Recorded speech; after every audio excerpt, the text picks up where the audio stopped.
Hey guys, Enready here, back with another video update, and this is the second half of my family video horror pickups. Um, Finally got around to watching all these movies, so I'm just gonna get started into telling you what I think about them. Alright, so first up we have Devil's Seed, and this is a Canadian possession film, and this one's pretty much run of the mill. Basically the plot of this is there's like three girls that are going to college, and I guess they go out partying, and then on the way home, two of the girls decided to go see a psychic, and I guess the main girl's mother had passed away, and so they're doing the reading there, and it turns out that when she contacts her mom, there's a demon with the mom, and somehow because of the connection, she ends up getting possessed. This is a really slow-moving movie. I actually fell asleep watching it. Most of the action takes place in the last 20 minutes. Um, the cast were likable, especially the one best friend girl.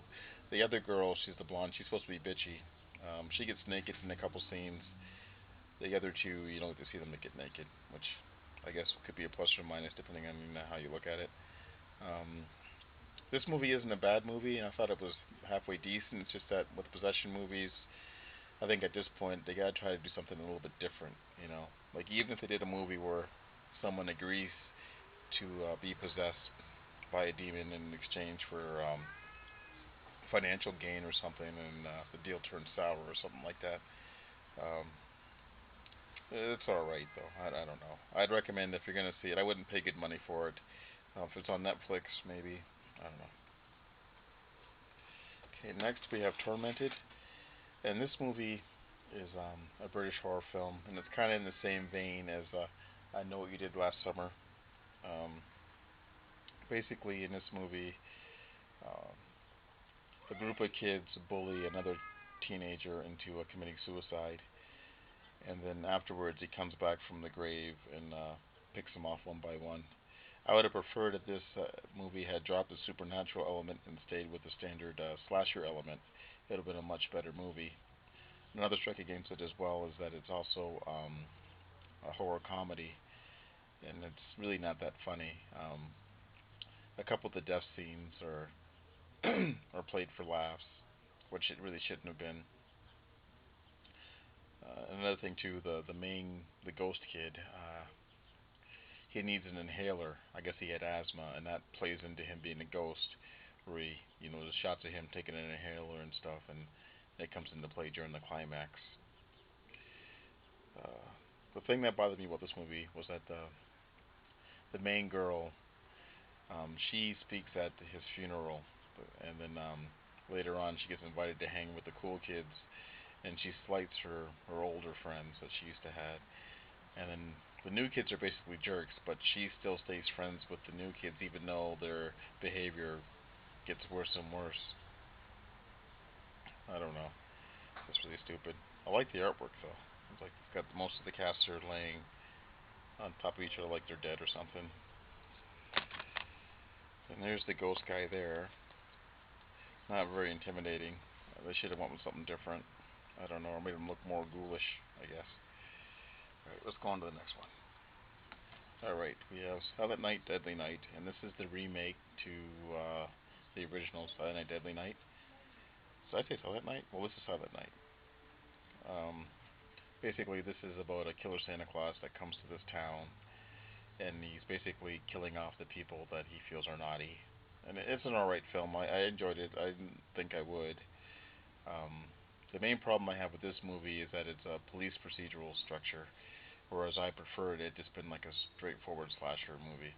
Like it had been like a bunch of teens had a cabin out in the snow or something like that, being picked off by Killer Santa.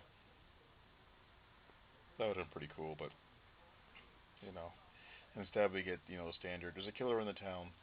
Another thing that confused me about this movie is like how he knows who to kill. It's just like he seems to show up where people are doing something. Like one person is like, well, they're having an affair. The first people he runs into, and then next there's people doing like internet porn, and like how does he even know what's even going on? I never really explained that. Um, I don't know. the thing about this movie is one of the victims is also a child, which made it kind of nasty. The kid was a brat, but I don't know if the kid was bright enough to deserve to die. But other than that, it was still a good watch. This film was also Canadian. It was filmed in Manitoba.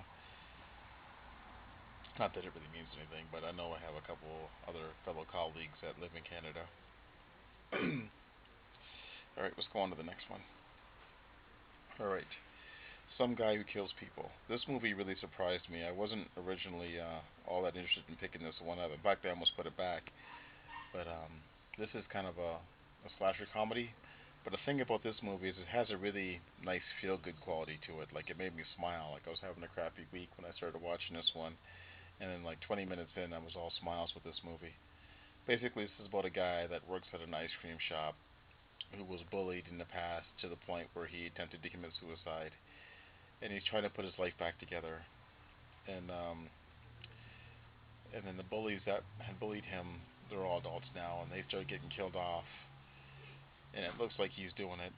I really enjoyed this movie. It was a lot of fun. Karen Black plays the guy's mom. I think Kevin Corrigan is the star of this movie, and she was really funny in this movie. I really enjoyed her performance. And also the guy that plays the sheriff, he was really funny too in this movie. The kills are pretty gory, which is awesome. And this movie also comes with a short film that inspired the movie, and it's called The Fifth. And it's about a group of guys, and one of them's a serial killer, and they're trying to find like a fifth guy for their poker game or poker night, whatever. That one was a lot of fun too. It really surprised me. At first, I almost turned it off when I put it on, but I left it on for a little bit, and it was actually quite entertaining. All right, let's go on to the last of the pickups. This is a Spanish horror movie, and it's called We Are What We Are. And the plot of this movie is like you have a family of cannibals, and the father was the main breadwinner, and he passed away at the beginning of the movie.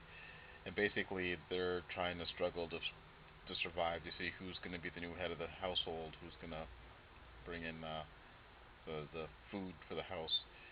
This movie really surprised me. It was really entertaining. It wasn't a hard watch, especially for a subtitled movie.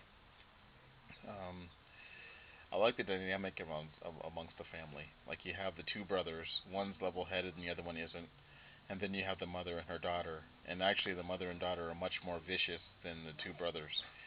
Um, the thing about this movie is like the family makes a lot of mistakes. Like I don't know if it was like by design or just they're just stupid, but if you're gonna be killing people, you got to be more discreet about it, and they weren't really all that discreet.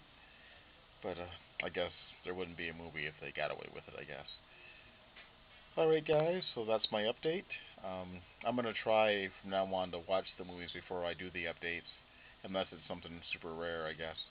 It's just much better to be able to talk about the movie instead of just saying, you know, this is what I got. But thanks for watching, and hopefully I'll have another update for you guys soon. Alright, see you later.